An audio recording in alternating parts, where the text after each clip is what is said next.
Jackson Postcast behind the paywall on a Thursday, any night but Sunday. This is what we're doing now. Any night but Sunday. We missed last week because Labor Day. Brandon was in mourning after the Alabama game. Is that true or is that just a rumor that's out there? I was over it by that point.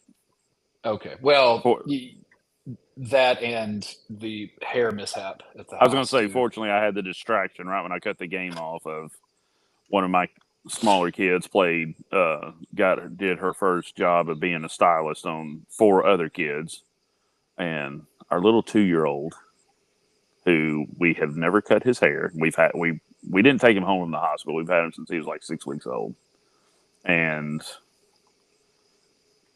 he's African American. He's black, so he had a nice little afro, and she lopped off the front of that like up to like right here.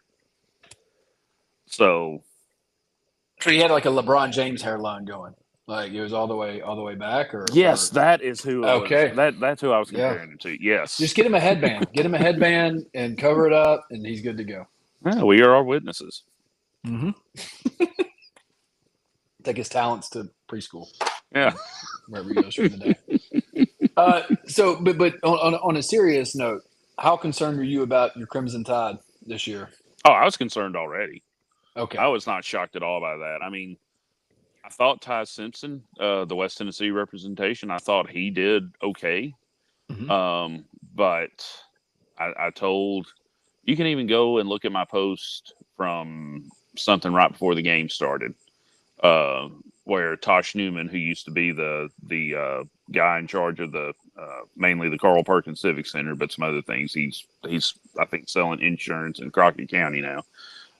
He commented, because he's a Florida State fan, something about, oh, don't, go easy on my Noles or something like that. And I was like, dude, I do not trust this team. I don't trust this coach. It's just a whole different mentality. And, yeah, so, and pretty much they proved me right, because apparently we had players going through pregame warmups with their phone in their hand. So, yeah. These are not your Nick Saban's Crimson Tide. We had kids apparently getting DoorDash at 1:00 on Saturday morning in the hotel in Tallahassee. No. Before playing 13 and a half hours later. Mm-mm. And I will say this: I think Florida State is maybe better than people thought they were going to be. I think, and this is just me listening to Colin Cowherd. Okay, so I think it's so hard to tell with college football with NIL now. You just don't know what you're going to have until probably after week 2 or 3, right? Maybe 4 or 5. So Tennessee looked good though. Yeah, they did. Nico who? Because he looked not so great. I even stayed up to watch some of that just to see, and I was in Eastern time, so that game started at 11:00 that Saturday night. Right. So I watched a little bit of it. Yeah, I know. And Tennessee definitely got the better of that trade so far.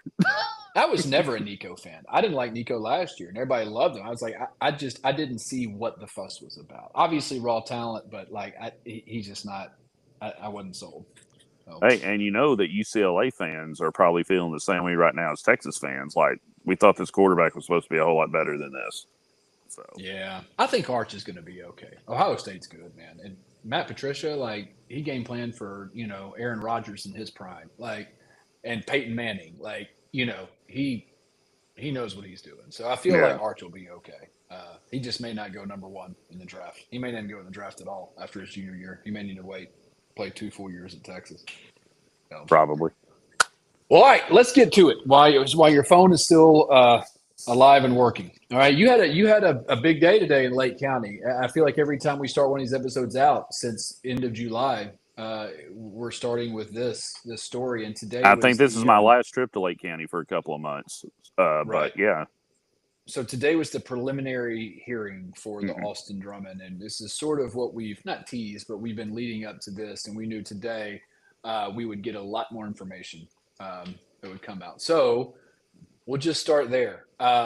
And before we start there, you wrote a 2,200-word column or story immediately after this, and it goes into incredible detail about the timeline of everything that happened from July, was it 28th? Yeah, the Okay. night before. Yeah. The night before, until what, the arrest, essentially? Or did it just cover Not that even to the first, arrest. I not mean, even to the arrest? I mean, about 24 hours later, when the um, um, murders are called in, 911 is called, and the initial investigation is done. This just covers 24 hours. Wow. So we are not going to get into that, but I will say this: get your whatever it is, $3 subscription for a week or whatever it is to access this, because it breaks down almost like hour by hour those 24 hours after the murders occurred, and it's very enlightening. It's, morbidly fascinating, and if you've been keeping up with this, it's sort of the details that everybody's been sort of guessing about, essentially, and now Mm-hmm. it's laid out here by the TBI, FBI, and the witnesses that were called up. So I'll ask you And this: go ahead. well, I'll go ahead and say, I mean, you kind of already said we're not going to. I don't want to give no one a reason to click on the story, so we're not going to get too much in the details. But probably we'll give it a few days, maybe Sunday night when we normally try to record, or maybe early next week, and we may do one where we just kind of talk about the story. And there's even questions I've even thought of since writing in the 4 hours since I got through writing it. That's like, and I'm sure didn't make it into today's case because both sides said going into this, a lot of stuff's going to be revealed, but not everything. It's going to be just pretty much a preliminary hearing, is simply going before the judge saying, this is why we feel like this needs to be tried. And it's up to the judge to decide if he's going to try it. Spoiler alert, he said it needs to be tried. And so in November, it'll go to the grand jury in Lake County and then go to circuit court a week after that. Could you imagine the judge was like, "Nah, let's just kick this. Right, we're not going to do it." Oh, You didn't do no. a good enough. Thankfully, You didn't do a good enough job, Goodman. thankfully that did not happen. So, what were some of the major revelations that came out today, without diving too deep in the timeline? Uh, what were some of the main things that came out today that we didn't know? Um. So last week we got a little insight into during the hearing having to do with the attempted murder charge that was already in circuit court. The TBI agent who testified in that said something about the murders happening in the morning, which technically could have been as late as 11:59 a.m. on that day, but that's still at least 8 hours before the bodies are discovered, or at least before the Lake County sheriffs let the public know about it, or TBI let the public know about it. Turns out it was more like over half a day before it happened earlier in the morning. We knew they were shot, but one tidbit of information, or one piece of information, tidbit sounds a little too light to discuss that. I apologize if it sounds disrespectful, but another piece of information that created definitely the most tense moment of the hearing, which lasted about 2 hours, was when I think it was the TBI agent in charge of the investigation. He was going over each victim and just what it appeared during the initial investigation, how it looked like they died. They all died from gunshots to the head. One of the victims, I think, Adriana, forgive me if I'm wrong, he said you couldn't really tell how many gunshots. You could just, it was gun to the head. But then he said Matthew Wilson was shot 11 times. And as soon as he said that, his mother was there in the courtroom and reacted the way you would expect a mother to react. The judge had told everybody before, you're probably about to hear some stuff that is going to be very unsettling. If you need to get up and leave, please do so. And then when you collect yourself, you can come back in. And as soon as he said 11 times, she said, I got to get out of here. I got to get out of here. And just the sound of her crying out in the hallway. It was a very emotional moment that the judge just kind of said, let's give it a minute, give it a few seconds. And then he told Attorney General Goodman to get back to making the case and questioning the witness. I have two questions about that. One, about the parents. Did you notice them even acknowledge Austin Drummond, look in his direction, or was it just completely like they just separated themselves as much as they could? I looked over there. I didn't look over when he first entered because I was watching him come into the courtroom and walk through. So I was kind of watching his demeanor. But as they were escorting him out, the judge said, "Everybody, keep your seat. We're about to escort Drummond out and get him back to the jailhouse, which is right behind the courthouse. Well, the Lake County jailhouse is. He's staying in Obion, but of course they keep him in Lake County before they bring him to the courthouse. Mm-hmm. So while they're carrying him out, I did kind of glance over where the media were sitting was in the jury box. And I was in the very back corner of the room, if you're watching the live feed from WREG in Memphis, I think, if he had panned out to the full left, I would have been in the very back, in the back corner on the left side, in the jury box. And so I kind of watched the family as he was walking by them. And one particular family member that I was watching mouthed something in his direction. I don't think it was to him. I think he was just kind of saying something under his breath to maybe whoever was sitting next to him. But I mean, they kept it civil. They did a whole lot better job than I probably would have done. You're not kidding. You and me both. And by the way, when I say that, I'm not saying Mr. Drummond did it. I'm just saying they did a lot better job than I would have done if the guy that I'm being told is the one who did this was walking by.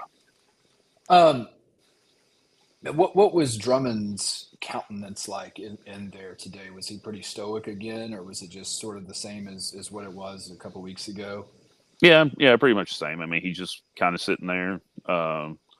He did a good. I mean, I guess stoic would be a good word. He's not talking.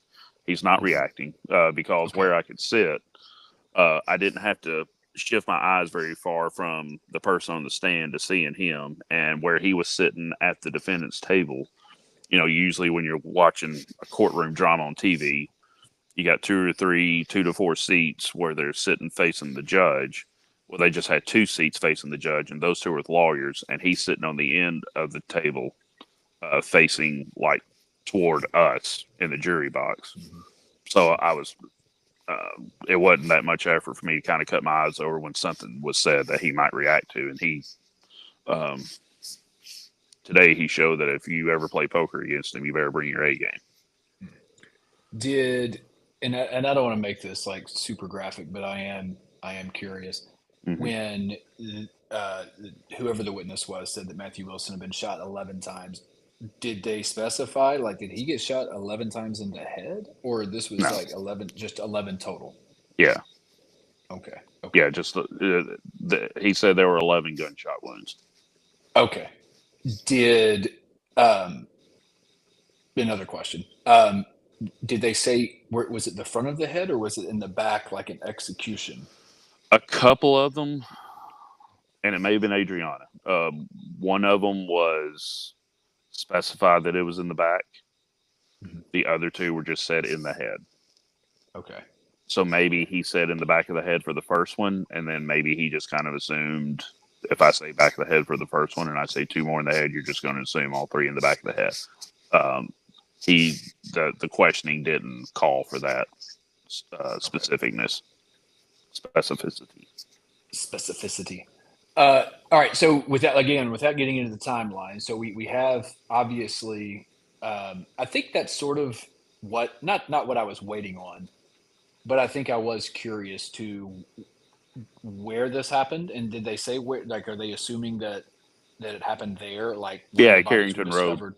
That's where it took place. So did they say how they got them out there, or Was that mentioned at all? Okay, Mm-mm, they was just specifically talking about the event itself and mm-mm. not much of the lead up to it. And they may not know what got them out there. Mhm. Pretty much all they said was, and they showed video of all three of the victims' vehicles getting to the spot, and um, and then only one of the victims' vehicles leaving the spot. And then early afternoon, the other two vehicles are still there because they're observed by a TWRA, not TWRA, Reelfoot Lake State Park ranger. Um, and he actually drove by to check on it. There's a third vehicle there, which wound up being the vehicle that was rented by Michelle Ovelis, Ovelis. the woman who was charged yesterday on Mhm. or Wednesday, September 3rd, by TBI. She got the vehicle for him.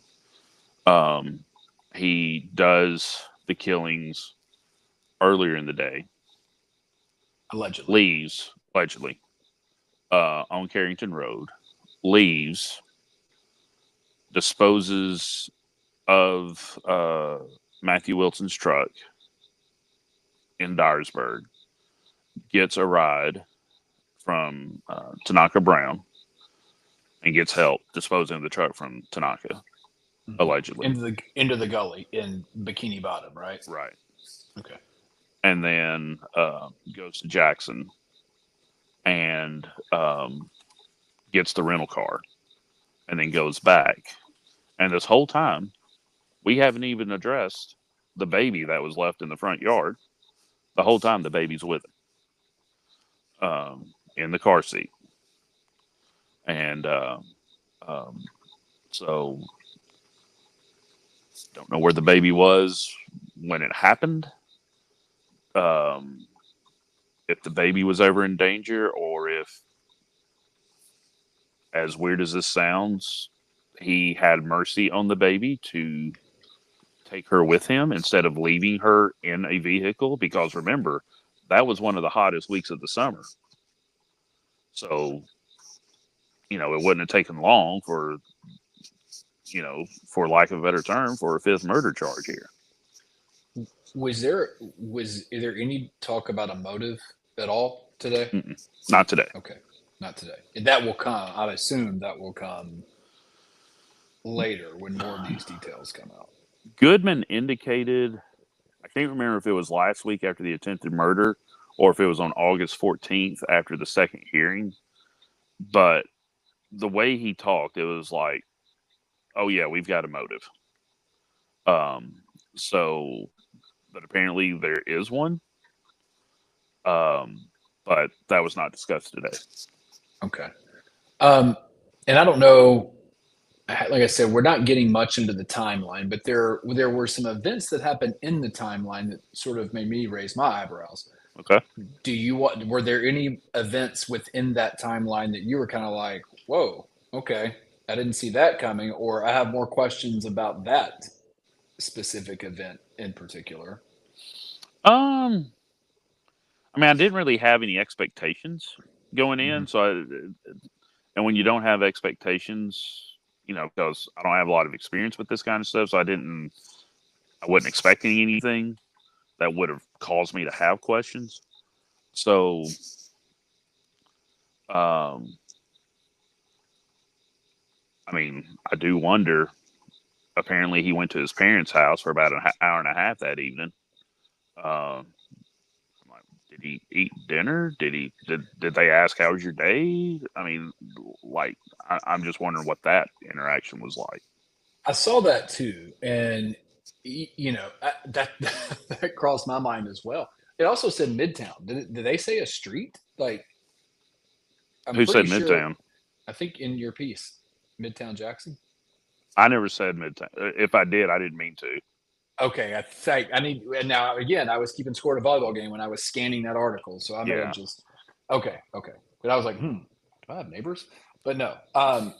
I also had where I was writing. I also had somebody talking to me, but Gotcha. I don't remember even the term Midtown even popping into my mind during the hour it took me to write that story. I could be wrong. I could be Yeah. wrong. So anyway, okay, good. Well, that whew. Um, the, what one detail from the timeline that I sort of like, and we don't, like I said, we won't dive into it. Was he did? It seems like he did go to his girlfriend's apartment at Hmm. one point during this whole thing, Twice. twice, and got cleaning supplies. I believe was what you said. Hmm. Which phew. So was there talk about why was she not an accomplice as well, or we do even know if she was at the apartment? The only time she was mentioned is at the end, and I'm sure we'll get to that in a minute. So it just mentioned he went to her apartment. Actually, he may have only gone once at the end of the day. Okay. I mean, she lives at Cherry Grove Apartments, or she lived. I don't know if she's still there. Cherry Grove's Apartments, which is the ones by Union. And on August 6th, the day before he got apprehended, there were a couple of instances where they were people were searching empty apartments there that day. Mm-hmm. So, but apparently Michelle Ovelis also lived there, and that's where he went. Come back to Jackson, he got his vehicle, which was the Audi that was found on August 1st, and then left his Audi at Cherry Grove, got the rental car, drove back, and to try to do cleanup and try to cover up this thing. And it just so happened that is when the park ranger drove by and possibly busted up the effort to um, uh, cover up this whole thing, or else we may be talking about 4 missing people from Dyer County, and it would have been We'd had no idea. months before we found them. Is that the ranger I noticed in the article? Now we are kind of getting deep into it, but he said he passed a vehicle, and I forgot what it was, a Rogue maybe. I forgot what the vehicle Yeah. was. And when he came back, it was gone, but there was like this cloud of dust, like as in which led him to believe that whoever was driving that was driving it very fast. Mm-hmm. And by the time he got to the end, it was out of sight, right? So Mm-hmm. like they were hauling. Yeah. So yeah, it does sound like he may have run up on that. It's sort of in the middle of it. And the spot where on Carrington Road where these cars were, it's maybe a mile from the prison up there. Mm-hmm. And I've been to the prison a couple of years ago because when I was still at the Sun, when Lane College was doing a like educational type thing, and where inmates could get their college degrees. And so I went and covered the first graduation ceremony from that. And I've been up there a couple of times during all of this and just driving around up there. And I can tell you, the roads in Lake County, once you get away from Tiptonville, it's kind of like what I picture out west, where it's a lot of just straight shot roads, flat ground. And it's like these roads they were paved and marked off simply because they were borders between large farmland areas.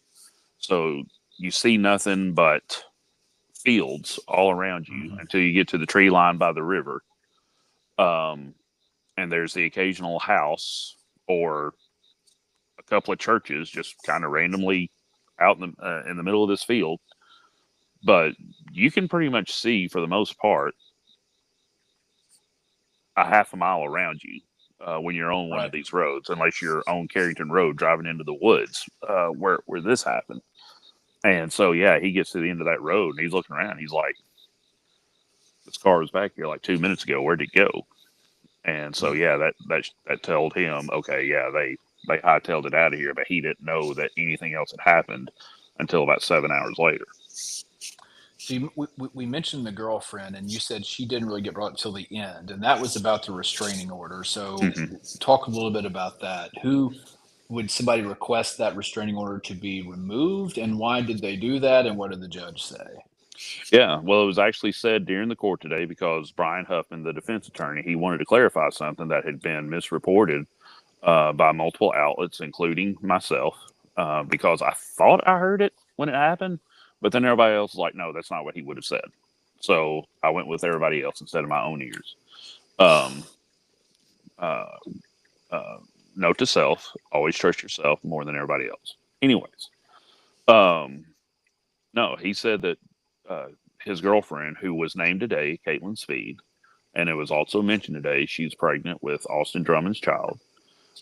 She had asked for the restraining order against Drummond to have no contact with any family members of the victims. She asked that to be altered so that she could have contact with him because she is carrying his child and she wants to be able to communicate with him about how the pregnancy's going or whatever, or family matters. And but And her, because oh, go just to ahead. clarify, and her sister was one of the victims, correct? Yes, she is. Okay. She is the sister of one of the victims. I don't know if it was her sister. She is the sister of at least one of the victims. I've heard different stories when I go down rabbit holes on social media in the comments. Mm. Either she's either she's a sister of both Braden and Adriana, and she's Courtney's daughter, or she's just one of their sisters and not Courtney's daughter. Gotcha. But She's either way, related somehow. yes. Um, so she just wanted to be able to communicate with father of her child, and both Goodman and Huffman made good arguments for their side. Um, Goodman said that it's very possible she's going to be a witness in this case later in this trial, so she don't need to be talking to the defendant. Huffman said, "Okay, well then let's just let them talk. They just can't talk about the case." And uh, Goodman earlier had brought up on a couple of instances the interview that Drummond had done with Nick Barris from, I think, News Channel 5 in Nashville. Mm-hmm. And he said, Your Honor, they made it obvious that they're listening to his phone calls or recording them. So if they find out that he violated it, they'll know it. But the Judge Cook, the General Sessions Judge there in Lake County, he landed on we're going to keep that restraining order up, but there's not supposed to be third party communication between Drummond and the family either. But he did allow Drummond's own family can communicate between him and Caitlin. So Okay. hopefully his parents will be in communication with Caitlin, finding out how their unborn grandchild is doing. That's a lot, man. Yeah. There's a lot of moving parts to this, and so again, I'll just say, and I've got the article pulled up right here, and I'm just sort of scrolling through it, and you did a really, really nice, detailed job of laying out the timeline starting from Monday night, uh, July 28th, and going all the way through the next 24 hours. So we may talk about this in a few days and go deep into it just with its own standalone episode. But if you're watching this or you're listening to this, yeah, I think it's worth your time to go pay the whatever it is and just sort of track this. Not hour by hour, but close. It's close to hour by hour. There's some 2 hour gaps in there just because of the way the phone And yeah, triangulation goes. I was going to say in some cases there's like 7 different things that happens in a half hour. So Right. There's a lot. uh, There's a lot of movement. There's a lot of locations mentioned, like what, 3 different counties in this, maybe yeah, more. and there's got to be a fourth county in there because if there's traveling in between, you can't get from Madison to Dyer Lake without going through at least Crockett, Gibson. if not Right. Crockett Or and Gibson, right. depending on where you're starting from. Yeah. So, Um, anything else you want to add to this before we sort of jump into the local stuff? Or no, I mean, like I said, I've got questions, Mhm. based on what we know and based on what was not told today. And I'm not even going to try to attempt to answer them if we ever do discuss them in a few days. But I may want to kind of lay those questions out and just be like, you know, it's almost like this is what I'm expecting to hear when the trial gets here, which it won't. I don't think it's going to be the trial on November 17th. It's just going to be the first hearing in circuit court, which I'm sure will kind of lay out the plan for the trial. Mm-hmm. What is a assuming the grand this, jury indicts him a week earlier. That's what I was going to say. Okay, so that's sort of the next thing that happens, right? The grand jury will convene on November 10th to discuss his case, and then, assuming he's indicted, he'll be in circuit court on the 17th. Okay. How did you? And this is the last question about this. Then we'll move on. How did you feel being in there? Like, was it hard to hear some of these details, especially in the same room as the family members of the victims? Or were you're a reporter, so you've kind of got to stay like emotionally neutral in a lot of situations. So this was the second real time that I've sat in a trial, like a serious trial like this. The first one being when the youth minister in Jackson was accused of inappropriate relationship with a girl last year. Mm-hmm. And honestly, during that one, I felt more uncomfortable as it was happening because of what all was told. And if you go back and read that story, I don't really get into that a lot because I'll be honest with you. My wife read it before I published it, and she's like, "Hey, you wouldn't like it if this was put out there about our 17-year-old daughter." So I said, "Yeah, good point." So unless it's necessary to be in there, and I was, yeah, it's not necessary. So we took it out. So I guess because of that, it was almost like because we had to be in place at 12:30 before the media had to be in place at 12:30 before the hearing started at 1. So I'm sitting in that seat, and there's a little bit of conversation between all of us there in the media, because we had 30 minutes with nothing to do because we couldn't have our phones or our laptops either. And but as it kept getting closer and closer, and other people were having conversations with each other, and I'm just kind of sitting in the corner by myself, alone with my thoughts. The anticipation, I started anticipating, for lack of a better word, stuff more detail than what we got about the actual how they. I think y'all. I don't want any family members watching this or listening to this and thinking I'm getting irreverent with what they're going through, but. And I hate saying it wasn't as bad as I thought it would be, but it wasn't as bad as I thought it would be. Yeah, you were. I mean, I think we're all conditioned, especially with what we see in television, movies, whatever else. Right. When something like this happens and we have to fill the blanks in ourselves, it's going to be the most extreme version of what we worst case scenario. So, worst case scenario. So. Yeah, I don't think you're being insensitive. Just being honest. Yeah. So again, this is the third time I'll say it. I think it's well worth, if you don't have a subscription already, it's well worth your $3 to pay for the 7-day or whatever for this. And hell, just go ahead and pay for the 6 months because we'll be covering this for at least that long. $40 will get you a year. So yeah. There you go. Just splurge. Okay. Well, we can move on to some more local stuff that's a lot less dramatic, if that's okay with you. Let's do that. Yeah.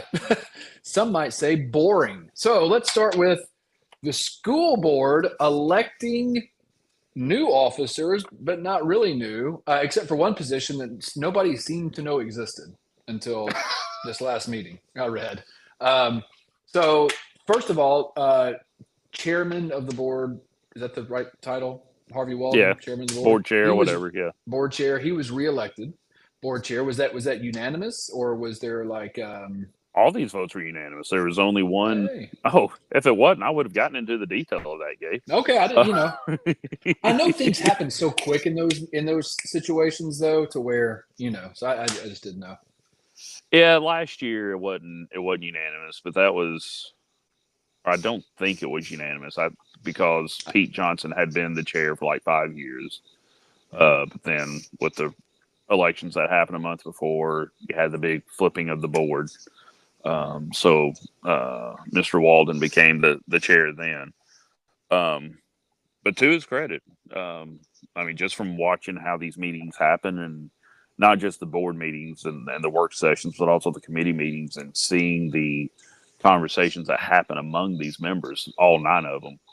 I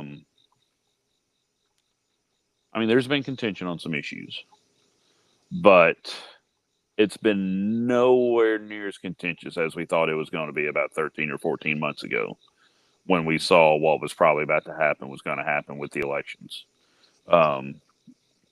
Because a lot of people are out there thinking, oh, if this board goes conservative and it's at least 5-4, if not 6-3, with, We the People, the MCCR and MAGA and all this stuff taking over, they're going to have Marlon King run out of there by 6 o'clock at a 5:30 meeting. And none of that's happened. Now they've made votes and passed things that probably would not have passed a year earlier, and made decisions, even had conversations that they probably wouldn't have had a year earlier. But everything's been respectful. Everything has been professional, responsible, because unlike in certain years past, we've got adults up there right now that genuinely seem, while they may disagree on how to get there, they all genuinely seem they all want to land at doing what's best for all 13,000 students in Jackson-Madison County schools. So were there any other positions that were voted on that have changed since last year, or did everybody just kind of fall right back into their same slot? I'll be honest with you. I'm trying to remember, like who was vice chair last year, and I thought it was Pete Johnson. That's what I was going to say. But maybe it was Jason Compton. I don't think Andrea Michelle Givens Moore was the legislative liaison. She might have been, but that doesn't seem like something they would have put on somebody who'd just gotten elected to the board a month earlier. That'd be a lot. I don't feel like she was either. I feel like it was somebody else, and I can't think of who it was. But, yeah. Now Darnell, he's been the parliamentarian for 2 or 3 years now, which the main one on that is the main thing you do on that is when there's public comments. He's the one over there holding the timer for 3 minutes or 2 minutes, whatever Harvey decides that night it is. He needs an air horn that's like right up next to the speaker. I have spoken at a couple of those in public comments, twice actually. One was at City Hall, and that big one in like 2018, and then another that was the first time we met that night. Yeah. Oh yeah, that's right. That's right. The other one was when I think we were trying to find a superintendent after Eric resigned, and ironically, I got up there and pushed for Jared Myracle, which was weird because we didn't really jive that well. But I also just really liked the work that Eric was doing, and I was like, well, Jared's his right hand man, so let's continue this. But yeah, those public comments, like you get 2 or 3 minutes or whatever it is. And the first time I felt very prepared. The second time I did, and I was like, oh, I got this. After 30 seconds of talking, I was like, I got nothing else to say. But I haven't wrapped it up. So that was not my best. That was not my best 2 or 3 minutes. I remember a couple of months ago when City Council was going to vote on the property at the corner of Windy City and McClellan. And there was that big meeting of about 250 people at Fellowship Church, and Brad Greer kind of came up there and talked and discussed. One of the things he was discussing is, all right, if y'all really believe in this, then then be ready to speak at public comments. But you can't just have everybody going out there to speak. Like, If somebody's going to make a point, we don't need 17 other people making that point. And one of the things he said was, you've got 3 minutes to talk. And for some of y'all, that 3 minutes is going to feel like an eternity. For others of y'all, that 3 minutes is going to feel like about 15 seconds. So you got to make sure that you can say everything you got to say in that time. And if you're done in 45 seconds, then you're done. That means somebody else gets to speak. So go for it. Wrap it up. That's what I should have done. I just did not expect my ending to come that quickly. And it did. And I was ill prepared. So the officers essentially, like, there's a lot of officers. I was like, does everybody get like a little title? But I guess not. I mean, but it seemed like, man, we got like 7 people who have some sort of position. 5. Oh, 5 out of 4. Okay. 5 out of 9. Yeah, over half. Over half. Everybody gets a trophy on the school board. You get a position, and you get a position. I'm gonna, if we have time, I'll wheel back around to the school conversation because I am a little bit worried about your battery, and I do want to get Appreciate to that. city council stuff, which is sort of the next item on the agenda. Yeah, city council had a meeting. Yeah, I'm at 22 now. All right, we're gonna roll then. City council had its last meeting, and there were 2 major things that were voted on. One is something that both of these things we've talked about on here. One was the rezoning of the area by the country club that Alex Holman, who I am also sort of tangentially related to by marriage. I didn't realize that's who that was when we talked about this a couple months ago. Oh, okay. When I reread it, I'm like, oh yeah, okay. They are trying to develop this property by the country club, and the country club doesn't seem to like any ideas that they're giving, correct? Or that's part of the discussion here? Yeah, I mean, to hear Alex tell it, every time they come to them with a possible solution, the country club or the board or Todd Soroki, who is a representative of the country club in these legal discussions, always seems to have a problem with every solution. And like I said, that's to hear Alex tell it. So yeah, I guess that was my main question. So the opposition is coming from the country club, mainly from the country club, but there's also a contingent from the neighborhood. The homes, probably members of the country club. There's probably a good bit of overlap, yeah. Yeah. But I mean, the people who live there, I mean, if you're at the country club, you don't really care that much about the intersection. Right. But if you live in that neighborhood, you do. Right. And I've talked to a couple of them, and they make legitimate concerns that there I am at 20 about the traffic flow, but there also is some concerns about and this was spoken of more this time around than it was last month, about drainage issues.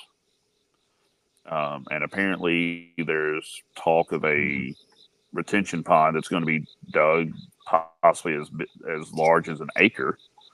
And the whole tract of ground is only about 5 acres, like maybe 5.2 or something like that. So you're talking about 20% of the land is going to be used for retention, potentially. They're trying to get all that figured out. Did they say what they landed on then? If this, like, obviously it passed, it was 6-3, right? Dodd, McMean, and Busby voted against it. The other 6 voted for it. So, where did they say what they were going to build now that it was rezoned? Is it going to be? Because I know they talked about a couple of different ideas a couple months ago. Did they say what they were going to land on at this point? It's not set in stone. I mean, Holman has said he wants part of it to be upper scale townhouse type situation with a small gated community there. Whether it's rental or people are owning the townhomes, I think they were aiming toward owning. Just because typically if you're owning instead of renting, then you're going to take better care of the area around you and the area within the building. And then the other side was going to be some kind of upper scale retail. And he made the pitch. He's like, look, we're the development team that brought in Jonathan's Grill. We're not trying to bring in I mean, he didn't say this, but to kind of go along with a lot of the trends that people like to talk about in Jackson, we're not trying to bring in the 57th vape shop or the 57th coffee shop into Jackson. We're trying to bring something in. Not that the coffee shops aren't nice, but we're trying to bring something nice to Jackson and something that Jackson can enjoy and be proud of and actually go to and support. And I'm sure all 70,000 or 69,315 residents of Jackson have 69,315 different ideas of what that could mean. But that's his aim with that area. But nothing is set in stone. All that was officially discussed Tuesday was actually zoning. Now, unofficially discussed, as Holman and Soroki were sitting up there, was what should go there, what could go there, and a lot of he said type stuff back and forth about how agreements they nearly came to ultimately fell through. But as far as the city council's business goes, all they cared about on Tuesday was, are we going to rezone this or not? Gotcha. Okay. So that actually, you referenced vape shops. There was another item that was discussed in the article, and that was, and help me understand this a little bit. I know there was the issue with Kratom that we discussed on here 2 weeks ago when you were at the Republican caucus, and Juliet, I always mispronounce her name, Miss Stone, Joanne Stone, and someone from Espel brought this to the attention of the caucus, and then I believe it was Councilman Stovall who did he do something to sort of kick this into gear on the city council's part? And so, what did they? Yeah, I'm just going to pass it to you because I'm getting hung up on my words. What is this resolution? What does it do? And what do they vote on? All right, so I guess it was 3 weeks ago now. Lindsay Crowder with Aspel and Rachel Harden with Aspel, and then Jillian Stone with Scarlet Rope spoke to the caucus.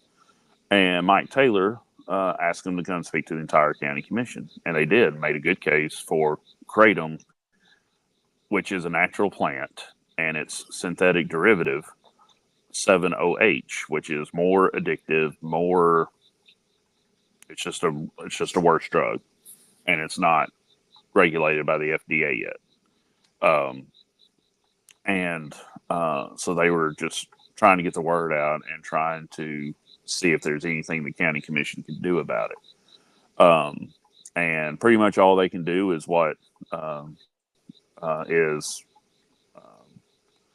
draw up a resolution to vote on and approve to send to the state legislature saying whatever y'all can do to severely regulate this, if not ban it, please do so.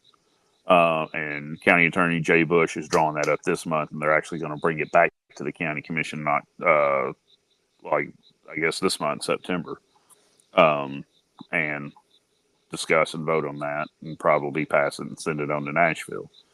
Stovall, JP Stovall, who is on the city council, he's also the co-host of our good buddy Chuck Walker on Chuck's show, Walker Talks.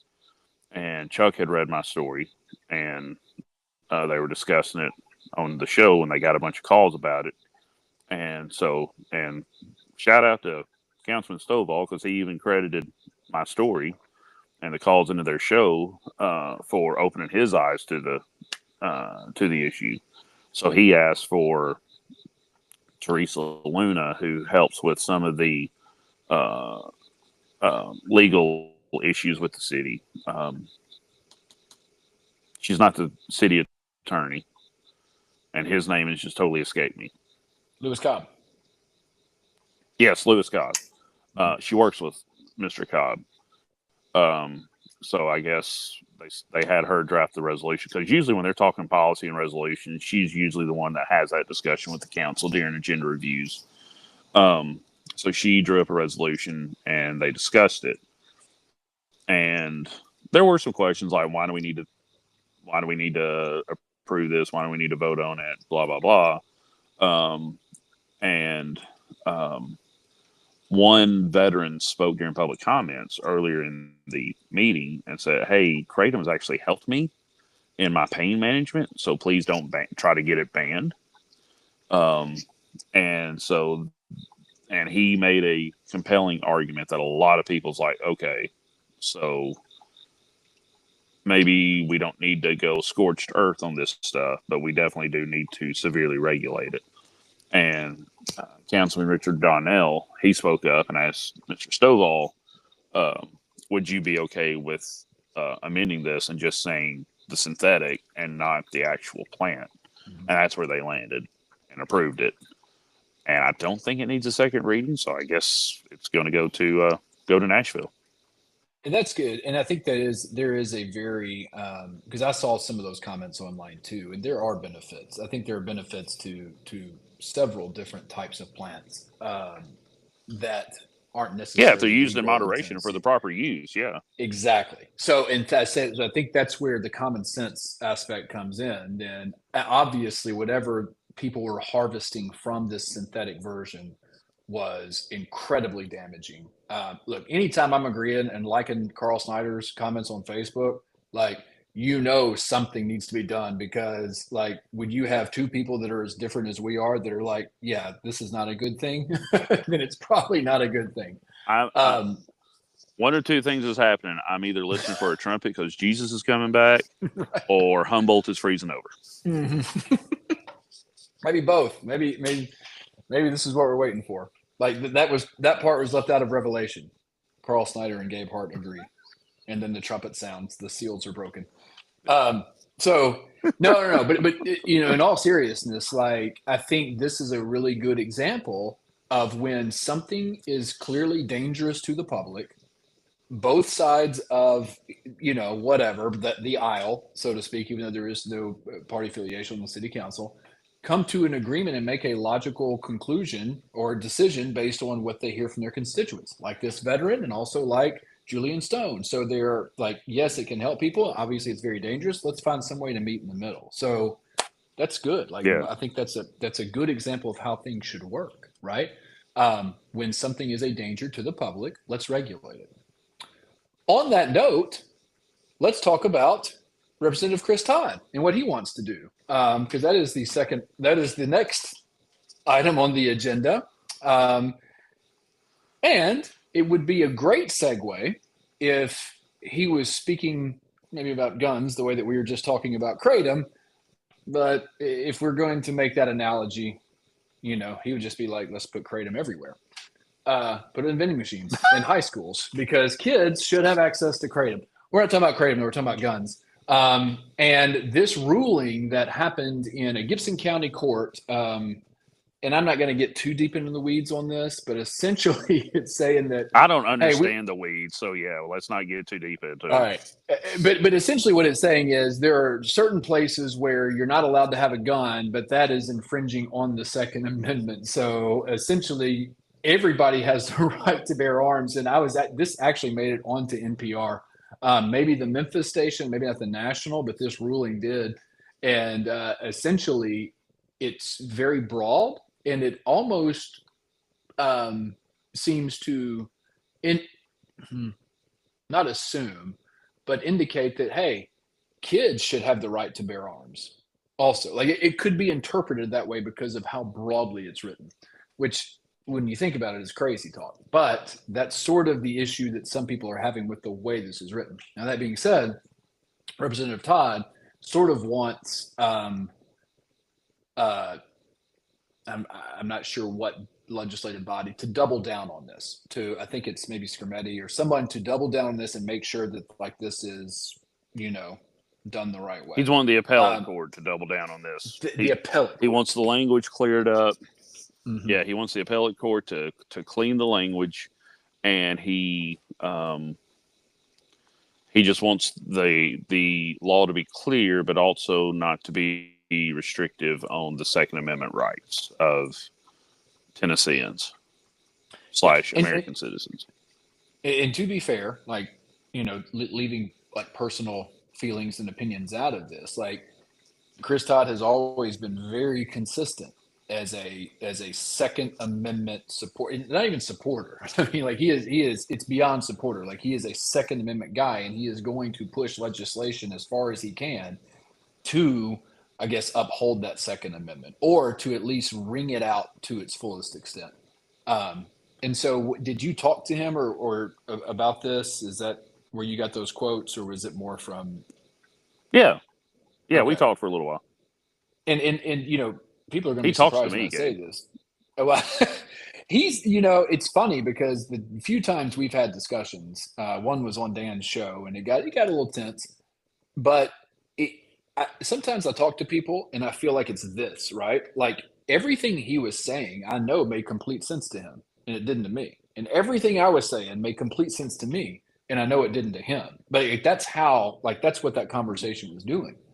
And the arguments he was Right. making sounded very logical to me if I believed them. I just didn't believe them, right? And so I think I don't know if you would say the same thing about me, but um, so when he was talking about this, like, could you? I mean, you probably very much understood his points that he was trying to make. Hmm. Like, Yeah, I mean, I try to have an open mind, um, and I'll be honest with you. I don't have the Second Amendment was written for a reason, and I see the points from people like from people on the left who say, well, it was written in 1776. It wasn't talking about automatic weapons.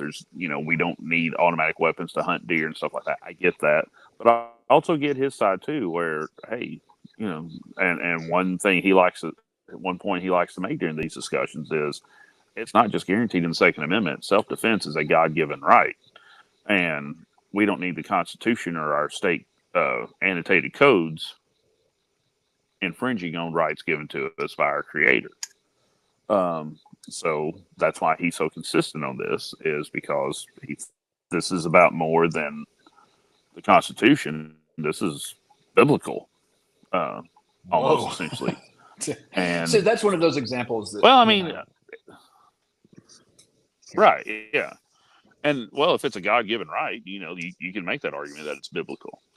Um, or if you feel it's a God given right, you can make that argument. So, um, if only Jesus had a gun. I don't even remember what your question was. No, just that he was probably making a lot of sense. And then you were talking about you can see both sides and where his angle was. He believes it's something even bigger outside the Constitution. It is a quote unquote a divine right, a God given right to protect yourself. And Mhm. since we live in 2025, I guess you can't protect yourself from an AR-15 with a rock. So I guess his logic is you better have an AR-15 to protect yourself from another AR-15. And there are arguments from both sides that suggest the validity or invalidity of the argument of the good guy with the gun, or in this case, as you put it, the good guy with the AR. Right. Yeah, I think it's one of these situations. I think it's very much like the Kratom situation, but we can easily talk about Kratom in a bipartisan sort of way. It's just not this like because people don't, we don't have we're not sacrificing anything to the golden calf of Kratom. I think sometimes we do that with Second Amendment, but with the Kratom situation, both sides thought, hey man, we need some regulation on this. Maybe not scorched earth like you said, but I think maybe if we could find a Mhm. way to get there with the gun conversation, man, it could be productive. It's just I don't think we can even get there, right? It's an all or nothing thing a lot of times with the conversation about the Second Amendment. Especially in Tennessee. I mean, some Yeah, states I do mean, regulate things a little bit. I remember a couple of years ago when some Democratic state legislators were doing a bus tour across the state, Mhm. discussing.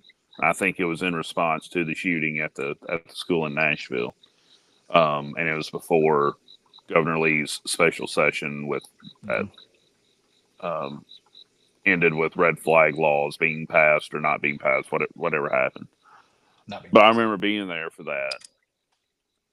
Okay, they weren't passed. Okay, and I remember being there for that town hall discussion out on the streets in downtown Jackson, and the Democrats are trying to speak, and we've got Republican people who are opposing them, and just shouting so that people can't even hear what the Democrat elected officials are saying. And then finally, one of them comes over and actually has a conversation with one of the Republican people, and I remember writing about it in the story, and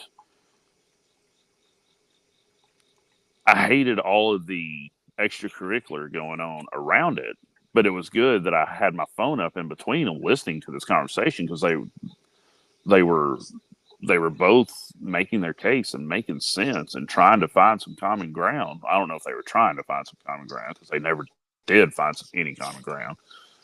And at the end of the day, they just agreed to disagree. But at least at the end, it wasn't, well, you're an idiot and you hate America because you feel that way. It was just, well, I think you're wrong. And I'm going to continue to believe my way because I feel like my way is right. And that is a step in the right direction or a step away from the wrong direction. But like you said, I wish we could get a little closer to somebody needs to step up and try to figure out a compromise to find a happy medium. Yeah. To I think it's just figure this out that makes sense for everybody. it's odd. I was thinking about this kratom thing in that same light the last few days, and one of the last op-ed columns I wrote, Sheriff Weiser responded to, and I think there was a line in there that I've heard before: "Guns don't kill people; people kill people." And in my head, I was like, "Kratom doesn't kill people; people taking kratom kills people." Right? So it's the same idea. Like both of these things are inanimate objects. There has to be an action that activates them. And I don't know why we can't get to that point, right? To where it's like, okay, yes, technically maybe that inanimate object doesn't do that, but access to that inanimate object does a lot of damage to people. So, I think there's a space for it at some point. I don't know when or where, but it's interesting. I do think.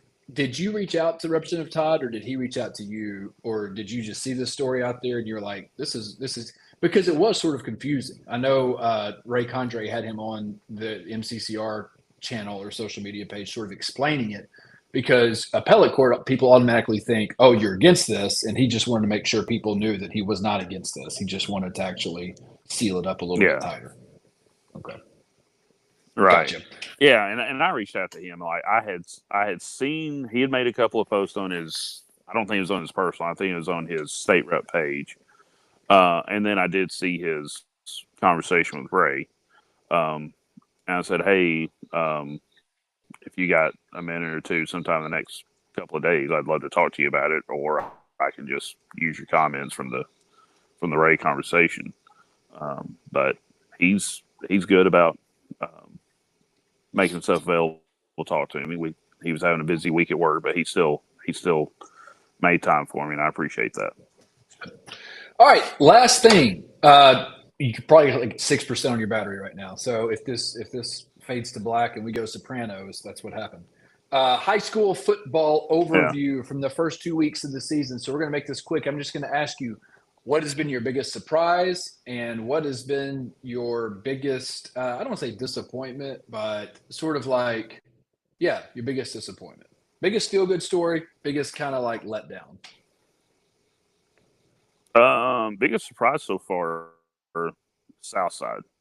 Mm-hmm. I thought they'd get obliterated by Milan, and they competed with them pretty well.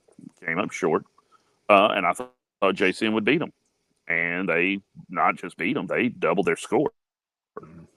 And most of those points were scored in the second half. Shout out to Coach Narcisse and the Hawks for showing that there is some improvement in year 3 of him leading the program, and good for them. They will get tested this week, tomorrow night against Northside. But I'm looking for that one to be closer than a lot of people think. I guess the letdown, I'm not going to call it a letdown because it's not like they're getting shellacked. But if you had told me a month ago that JCM was going to be 0-2 at this point, I would say that ain't going to happen. I mean, they're 2 points. I mean, yeah, they lost by 13 points last week, but how different would that game have been had they won the week before and maybe had a little bit more? I don't know if they would have had more confidence or not going in, but I'd like to think they would have. So would that have helped their play in the Southside game? And they come out to a better start and end up getting the win. So, yeah, if you want to call that a letdown, then JCM is my letdown. But I'm not calling it that. I'm just saying I'm just surprised that they're 0-2. Well, that first half of that Southside game, that game was close. I mean, JCM had all the momentum. I think a turnover or a big play, and then I think Southside came right out in the second half and scored in the very first possession, and that was that. But I think you're right.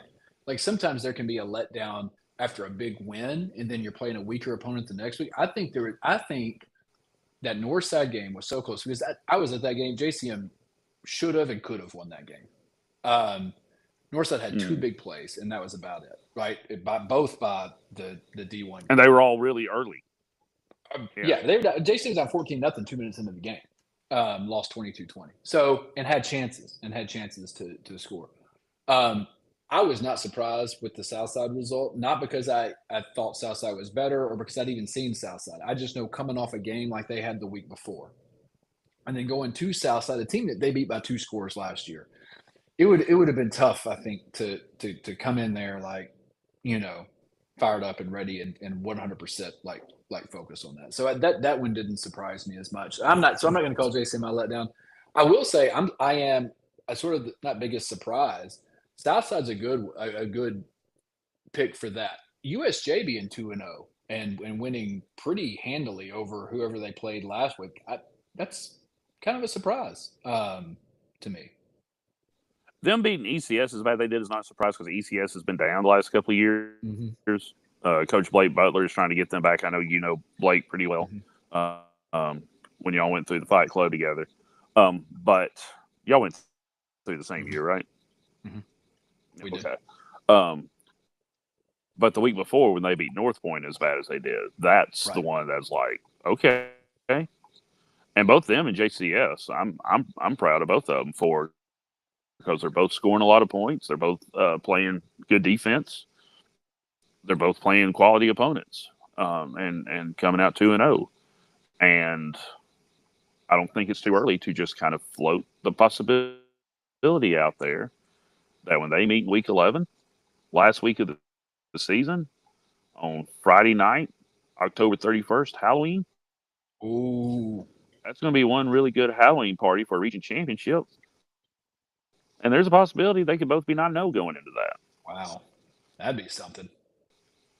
Yeah. That'd be something to talk about. Just based on what we've seen the 2 weeks. I mean, it's still too early to seriously discuss that. But I'm just going to be the first to publicly float that out there that is a possibility. Yeah. I mean, hats off to them. I feel like, and I will say, I shouldn't have said USC. Liberty winning their first 2. I know they're sort of like pulling out of like the traditional district play and all that, but hats off to them. That's great. 2 wins for Liberty. Mm-hmm. That's a program that deserves and needs those 2 wins. So I think that's a pretty good story for the first 2 weeks of the season. Mm-hmm. So where are you going to be tomorrow night? I'm assuming you'll be at Northside, Southside. Actually, I'm going to have I got a guy named Brian Cole who helps me cover on Friday nights, and he has covered nothing but private schools so far. So I'm going to let him go get Northside, Southside, and I'm going to go to TCA USJ. Okay, where's that at? Is that at TCA or is it USJ? Okay, at TCA. Well, all right, buddy. I enjoyed it. I'm so glad that we got to end this talking about high school football. As a bookend to the way that we started this episode, and on a light note and on a positive note. We may be back in a couple nights to really dive deep into the piece that you did today. Again, I've said it, this will be the 4th time. If you don't have a subscription, get the subscription. It's worth it for a lot of reasons, but especially for the timeline piece that you did immediately after the preliminary hearing today. So good job on that. I appreciate that. You are welcome. Well, also thanks to Danny Goodman for laying out everything so that I could write about it. Yeah. Yep. All right, man. let you get in and get your phone on the charger before it completely dies out. All right. Well, I will definitely be talking to you tomorrow. Take care of that other thing I was asking about today. So Email it to me. Appreciate the help on that. Got you, buddy. Yes, sir. All right, man. Have a good night. All right. See you.